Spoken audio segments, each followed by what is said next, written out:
Hi guys, and welcome to another episode of the SIC Show, and I'm super pumped to be here, and I'm here with my main man B, rocking a grass skirt hair. That's great, man. I love it. No, it's the only place to wear it. Yeah, we couldn't find one to fit my waist, so we got one to fit B's head. And I like your lay. That's good, man. It's really Hawaiian. Yeah, this week we're talking about Big Island love, and we're going to share with you a story about reggae volcanoes. Love. Also, Johnny's going to inspire us, and I'm going to inspire you guys with some Paradise Rainbow Love. Ooh. And what about the create bit? Yeah, man, we've got I've got an awesome image from a black sand beach, bit of green turtle love. Let's get into it, man. Let's get into it. Full of love. Big Island love. The SIC Show. Share, inspire, create.com.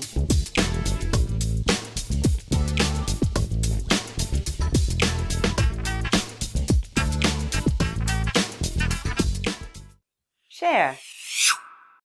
All right, buddy, share that epic story of the volcano from Hawaii. Smoking reggae volcanoes. You guys are going to love this. So picture this. We're at Volcano National Park. We're waiting for the sun to set. We're on this platform over here with our tripods and everything. And we got there about an hour before sunset to set up and get the perfect spot. Jay and Verena had been there before, so they showed us where to go. So we set up there, and as the sun goes down, all these crowds start forming behind us. And there's people around, and there's a little bit of discussion and everything. And then the volcano starts to light up, and we start seeing those amazing images, right? I know, man. And you know what I love? The clouds rolled in as well. Just as it got dark, the clouds rolled in, and the glow was bouncing off this low cloud, wasn't it? It was absolutely epic. Incredible. And as it got darker, it got better. Yeah. So Johnny starts playing his tunes on his phone. He starts playing some reggae music, some Bob Marley. That's it, man. And, we're all kind of grooving along, watching the scene unfold in front of us. Because we probably waited a good half an hour. Yeah. By the time we got there, it was at least half an hour, 40 minutes before the light was right and the perfect conditions. As you can see, this image here, the glow of the crater. It was amazing. Yeah, it's crazy. And then someone behind us, some other tourist behind us says, someone's phone's ringing. Because Johnny's tunes are going. It was so funny, Now, there must have been at least 100 people there. Yeah. Oh, plus. It was crazy. Yeah. I remember, because we were right at the front looking out over the crater, obviously, with our camera set up, and we're trying to battle our way back through the crowd after we'd finished taking our shots. It was 5 or 6 deep, and God knows it was, how long. And people were kind of sneaking in behind me, and I'm doing the long exposure photos, so 30 second, the shutter's open for 30 seconds, and people are bumping my tripod. I'm like, yeah, it started to get a bit of fisticuffs, though. A bit of Bob always chills the mood. Yeah, chilled us out. Well, thanks, John. That was awesome, man. It was a good time, man. I'll always remember that. Inspire. All right, Johnny, inspire us with one of your amazing photos from Hawaii. Oh, man, the rainbows in Hawaii, man, absolutely epic. It's unbelievable, man. That was actually one of my most memorable times, was that morning when we were on the north shore of, what was the island called? By the way, I can't pronounce any Hawaiian names except Honolulu, Waikiki. I'm going to ask Johnny at the end to pronounce a really difficult Hawaiian name. Anyway, so where were we, man? Where was this epic place? I've got it written down there. Kahalu'u. Kahalu'u. Anyway, it was epic. It was on the North Shore. North Shore of Oahu. Anyway, and what happens, there seems to be a lot of swirling showers happening this time of year. So quite often it'd be nice and sunny behind us, and there'd be rain swirls out of the ocean, wouldn't there? And it was really weird. It was like, 1 minute there's massive. I suppose I haven't been to many tropical islands, so I assume is that a normal weather? No, I think we were there in unusual weather because there was this cold front. People were saying it was cold. It was like in the 50s Fahrenheit for Hawaii. And I was in t-shirt and shorts, so it wasn't that bad. No, it wasn't that bad. But it was crazy weather because the wind was blowing from the west, and I think it normally blows from the northeast. There you go. So we're getting these, the sun's out, and suddenly this heavy wind comes, and there's rain coming sideways, and we have to dash for our car. And that's a good tip, guys. When the light is like that, even in the middle of the day when you get these storm clouds or cells come through, you get wicked light, and it's such a great time to photograph. And not only that, the bonus is you could jag a few rainbows. And I think we must have seen 3 or 4 rainbows that day. It was absolutely amazing. And double rainbows too. Yeah. Saw 2 double rainbows. Yeah, look at Brent's image now. We'll put that up, and that double rainbow, that's epic. And I heard that might be your new place there on the left, mate. What do you think? No, I'm gonna buy it, but it's a little bit too close to the road. I want to be more remote than that. Yeah. So, no, I may not. Hey, tell us a bit about that image, mate. What did you shoot that at? Can you remember? Let me have a Am I quick putting look. you on the Yeah, spot? you are putting me on the spot. Am I? I'll just go to properties here quickly. And let's have a look. Did you shoot that one handheld or you on a tripod? Handheld. Handheld, yeah. Yeah, so 250th of a second at f8. Yeah. 17 mils on my full frame sensor. Yeah, it looks like you got a bit low there too. You crashed down a little bit, did you?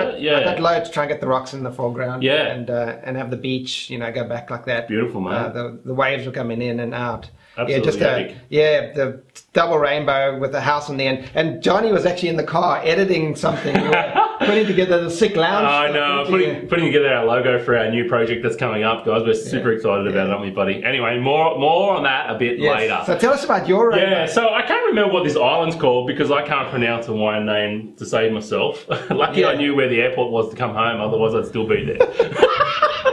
Anyway, we rocked up at this. I remember we just ate some local Hawaiian food. Was it? Yeah, lau. It was good. Anyway, it was pork. Poke. It was salty as hell pork stuff wrapped up in a leaf with plenty of rice.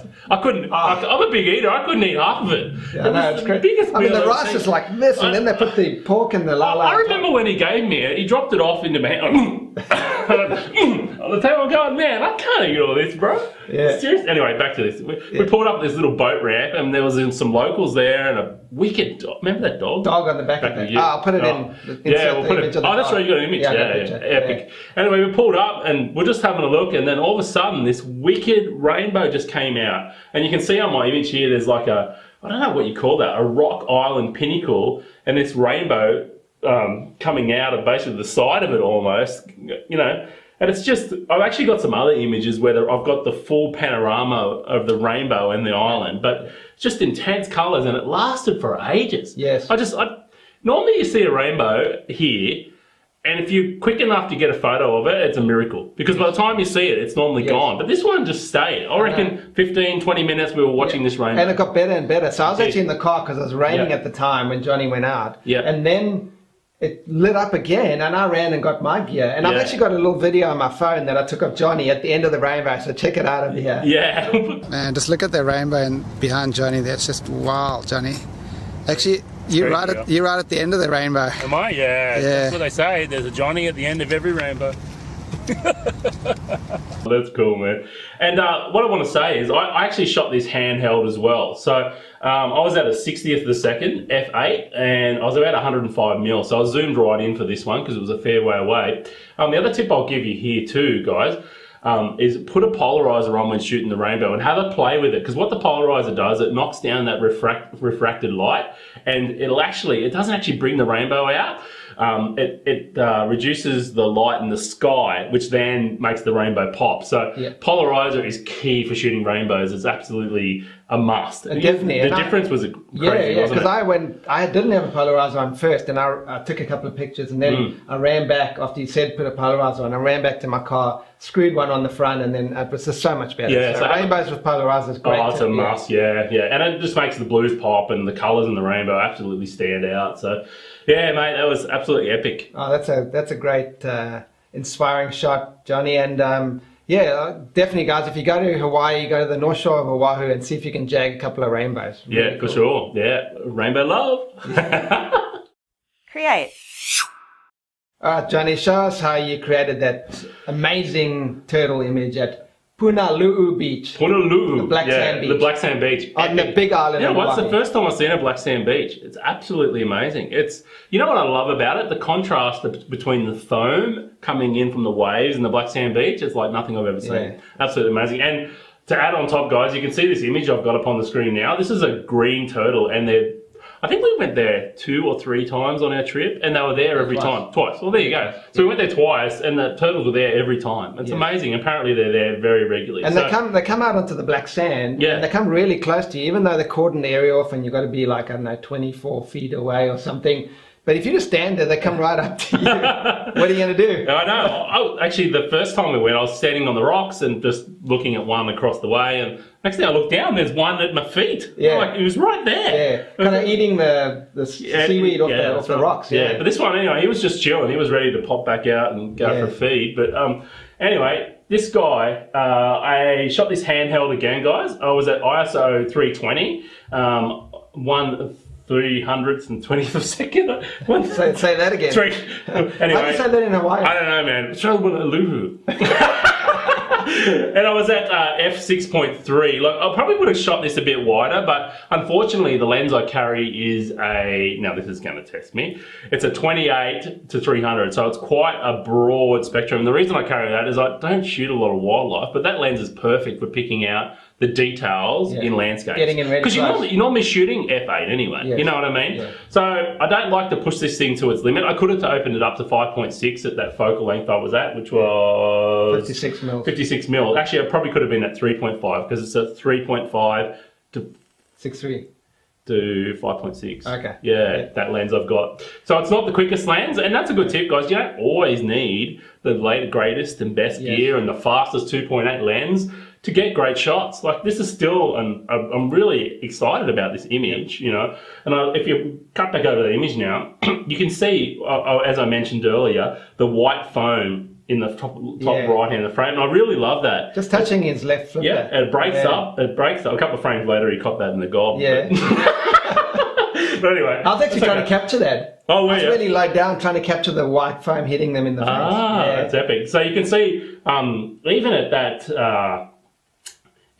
at that shutter speed, there's still a tiny little bit of blur in that phone. Yeah. I actually don't mind that.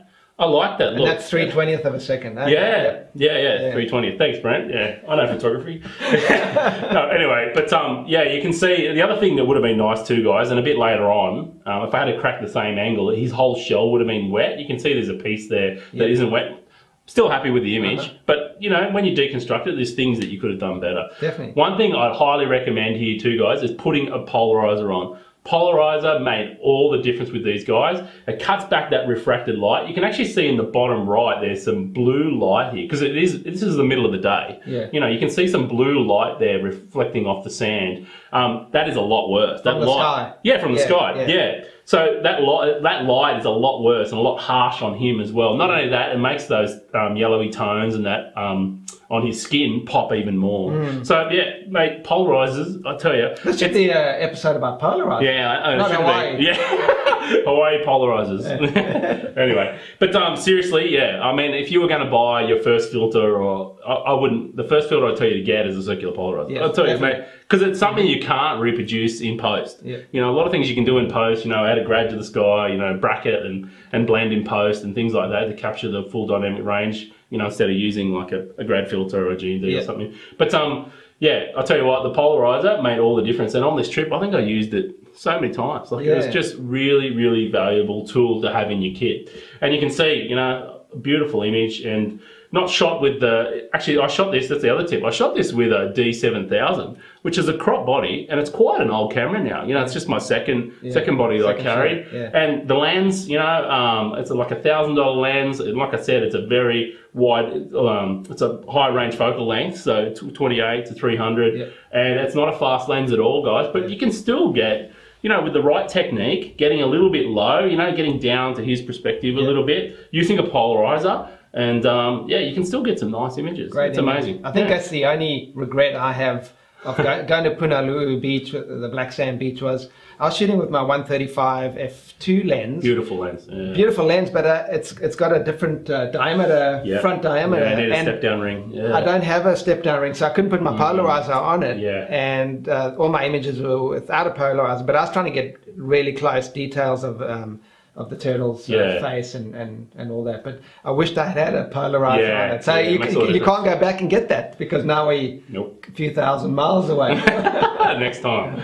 But anyway, guys, so always have a go with your polarizer shooting into water, and it's just amazing. You know, cutting back those highlights and removing that refracted light and making colours pop. It's you can see like the difference is night and day. You know? That's okay, awesome. Johnny. So before we end this section, I want to ask you to pronounce the state fish of Hawaii, which is, let me pull it up. We'll bring that up on the screen now, guys. There we go.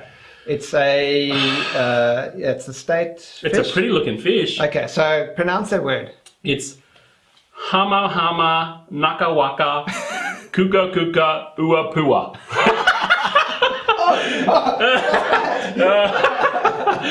Yeah, sorry, I am hopeless. Like, man, the names in Hawaii, absolutely epic. Awesome. Like, yeah. I can't pronounce it, man. No. Brett's going, where are we going? I said, I don't know, man. So we're going to call Johnny now Johnny King Kamehameha Spencer. That's his new name. Kamehameha. Yeah, Kamehameha. Yeah, that's my gangster name. Love it. Man, how epic was Hawaii, dude? Seriously, it was magic awesome. Trip. Magic, it was magic, yeah. We're trying to say awesome less, by the way, guys, if you've noticed. Yeah, someone complained. Thanks, guys. We're trying to expand our vocabulary. Yeah. Thanks, you. awesome response. Yeah, give us the feedback. We love to hear feedback. Yeah, thank you. It was awesome. Awesome feedback. Anyway, back to the Big Island, man. That volcano. Oh, Brett. Oh, I'm choking on my choking on your my skirt. Your grass skirt hair. Anyway, that volcano, mate. Epic. Amazing. I've never seen active lava like that. I mean, I know we weren't close, but we saw the glow, and it was absolutely amazing. And what about that little town that's about to be inundated by the lava flows, which is really sad. You know, people are leaving their homes and the shops. Yep. Because the lava is like 0.6 of a mile up the hill from where the town is. It was really touching. Pahoa. Yeah, what he said. No, but seriously, it was amazing. We actually went there, and you can see the locals had left offerings for the lava goddess. Yeah, Pele. That's it. He knows. Yeah. Anyway, it was touching. You know, there was money and there was flower offerings and necklaces, just to try and please her, so that she doesn't inundate their town with lava. Absolutely, mate. It blew me away. Actually, it was really touching. Like every morning, you'd get up, and if you're watching telly, there would be a lava update, and and you see how this beast from the middle of the earth consumes things. It's just, we got there and we saw a flow that was probably 2 months old, and it was nearly a story high. Yeah. It's just, you can't stop it.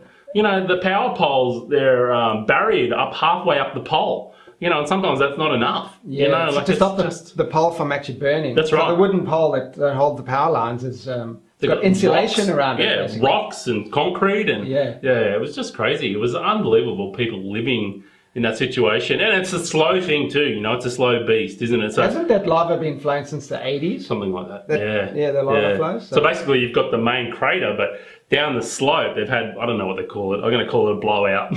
Basically, they've had a blowout, so it's not flowing out of the main crater. It's flowing out of a hole and down the hill and the side. It's just, a blowout. Johnny's technical lava term. And they're actually building a new road around it. So once the lava actually goes over the main road, people can't drive there anymore because lava's quite tall, and it's, you know, even a four-wheel drive wouldn't get over it. So they're making a road around, a new road. Anyway, Hawaii, guys, it's definitely a great place to visit. Wasn't too keen on the coffee. Well, the coffee was. Yeah, coffee was terrible. We chased, but you know what, guys? The funny thing is, Starbucks actually introduced a flat white. We complained enough on social media while we were there. After the first 3 days, Starbucks brought in a flat white. Yeah, just for us Aussies. I know. It was great. I couldn't believe it. At least someone was listening to it. Yeah, the power of social media. Yeah, amazing. And it wasn't bad. Like, you know, if you got a triple with 10 sugars and in a shot this big, it was drinkable. It was amazing. Yeah. No, I think you had to get a short. I was being a bit over the top. No, what was it? Like a kid's glass. Yeah, so we get a kid's cup because every cup's about that big over there. Like that's a small. It's about this big. No, it's crazy. No, that's crazy, man. So you get a kid's cup, which is a 12 ounce or something. I don't know. It's a small one, and you get a triple shot, flat white with half the milk. That's it. And then it's actually drinkable. It's drinkable. Yeah, it wasn't bad. Yeah. So anyway. It was good to be. That's one thing I enjoyed about getting home, besides catching up with my family, was drinking good coffee. But actually, you know what? I brought that local Kona coffee while I was there, the coconut flavoured one. Yeah, it's actually not too bad. It's not. I've been boiling it up on the stove and getting into it. And so you got to filter it, like you. Yeah. So I think it's more the way they prepare their coffee. You know, the way they put too much hot water through it in the espresso and it just burns it. Yeah. And no wonder they have to have like 12 pounds of sugar in each cup. But anyway, it doesn't matter. So anyway, as you can see, we love our coffee. Yeah, we love our coffee. We're pretty passionate. But if this is your first show, well, get ready to hear more about coffee. And if it's not, you already know we love coffee. I know. And what about those rainbows? Dude, you got to take that hair off. It's so distracting, bro. Seriously. So distracting. As much as I love your grass skirt hair, but I've had enough. The whole show, it's just been bugging me. Okay, there we go. Yeah, don't hold back, No, John. I didn't. It's not that I don't love you, bro. It's just the hair thing. Yeah. Anyway, so yeah, guys, that's about it. Hawaii was awesome.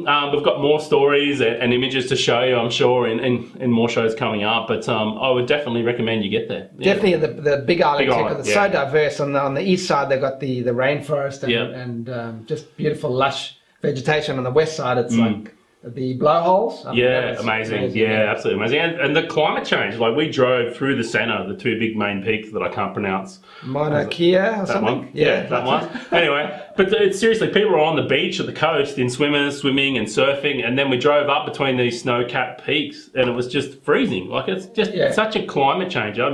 It's the weirdest environment I've been in. Yeah.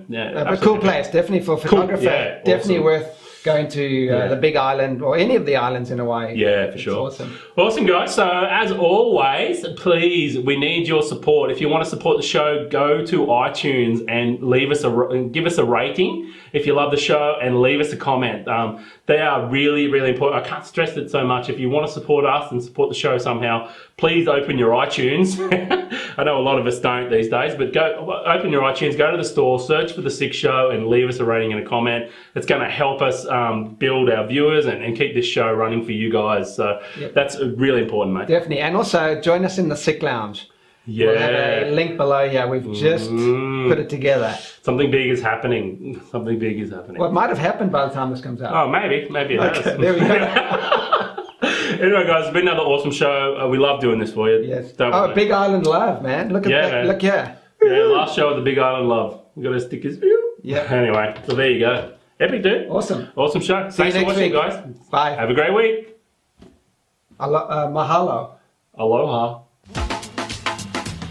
To find out more, go to shareinspirecreate.com.